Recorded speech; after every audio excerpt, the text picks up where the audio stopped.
Hello everyone, welcome to Fresa Technologies YouTube channel. In today's video, we are going to see about how to add stuffing date to a job or shipment in Fresa application. Initially, you need to log into the system, and after your successful login, this is how your dashboard looks. Now open the job or shipment for which you are going to add stuffing date. If it is a current active shipment or job, then you can open it directly. After your click, you will be redirected to the respective job or shipment page. There you can find all the details regarding your job or shipment. Now click on container. Here we can see the container details that has been added already. Click on edit button to add stuffing date. Now we can see the loaded date column.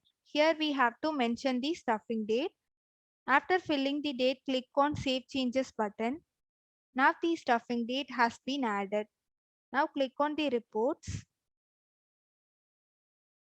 Here we have to search for the format. Just click on the format. Now the report will get displayed on the screen along with the stuffing date. So this is how you can add stuffing date in Fresa application. Thanks for watching.